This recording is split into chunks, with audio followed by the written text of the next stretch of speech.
Today, we're going to be reading The True Story of the Three Little Pigs by A. Wolfe, as told by John Scieszka.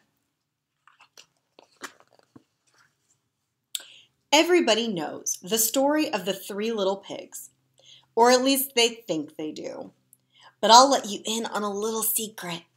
Nobody knows the real story, because nobody has ever heard my side of the story. I am the wolf, Alexander T. Wolfe. You can call me Al. I don't know how this whole big bad wolf thing got started, but it's all wrong. Maybe it's because of our diet. Hey, it's not my fault wolves eat cute little animals like bunnies and sheep and pigs. That's just the way we are. If cheeseburgers were cute, folks would probably think you were big and bad too.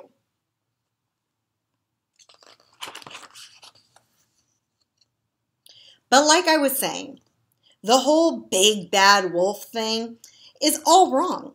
The real story is about a sneeze and a cup of sugar. This is the real story.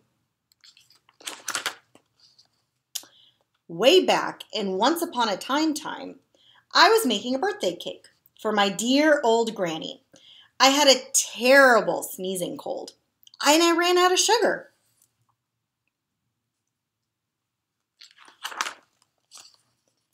So I walked down the street to ask my neighbor for a cup of sugar.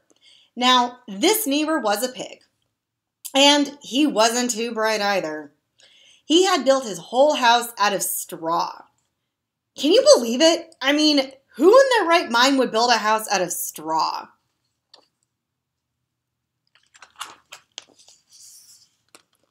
So, of course, the minute I knocked on the door, it fell right in. I didn't want to just walk into someone else's house, so I called, little pig, are you in?" No answer. I was just about to go home without the cup of sugar for my dear old granny's birthday cake. That's when my nose started to itch. I felt a sneeze coming on. Well, I huffed and I snuffed.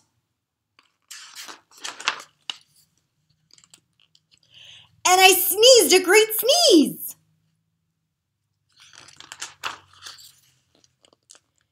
And you know what? That whole darn straw house fell down. And right in the middle of the pile of straw was the first little pig, dead as a doornail.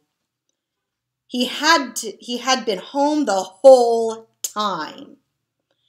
It seemed like a shame to have a perfectly good ham dinner lying there in the straw, so I ate it up. Think of it as a big cheeseburger just lying there. I was feeling a little bit better, but I still didn't have my cup of sugar. So I went to the next neighbor's house. This neighbor was the first little pig's brother. He was a little smarter, but not much. He had built his house out of sticks. I rang the bell on the stick house. Nobody answered. I called, "Mr. Pig, are you in?" He yelled back, "Go away, Wolf. You can't come in. I'm shaving the hairs on my chinny chin.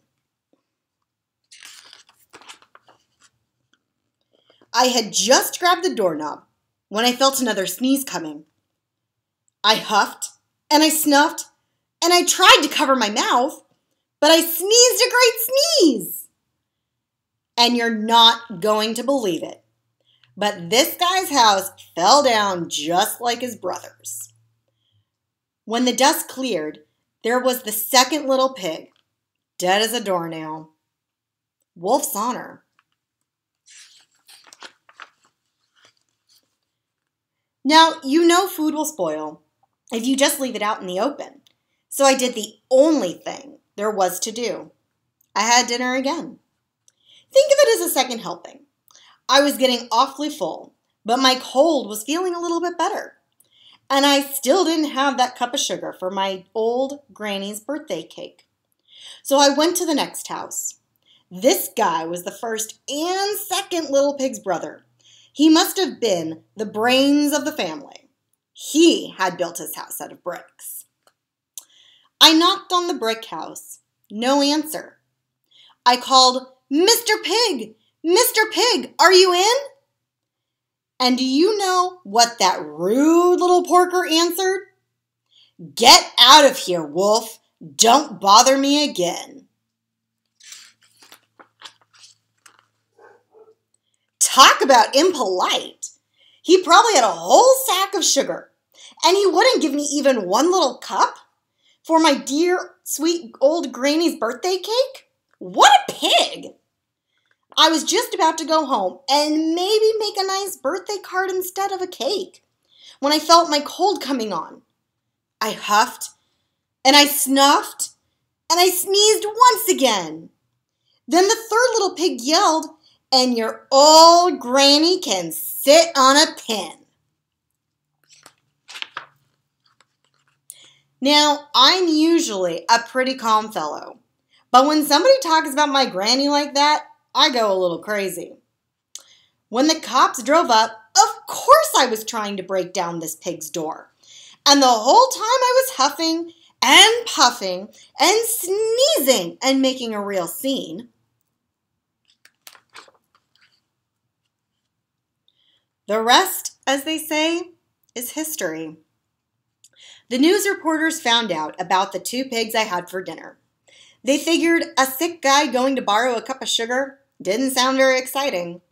So they jazzed up the whole story with all that huff and puff and blow your house down. And they made me the big bad wolf. That's it. That's the real story. I was framed. But maybe you could let me borrow a cup of sugar. I hope you guys enjoyed The True Story of the 3 Little Pigs by A. Wolf. You can find it in your libraries coming soon.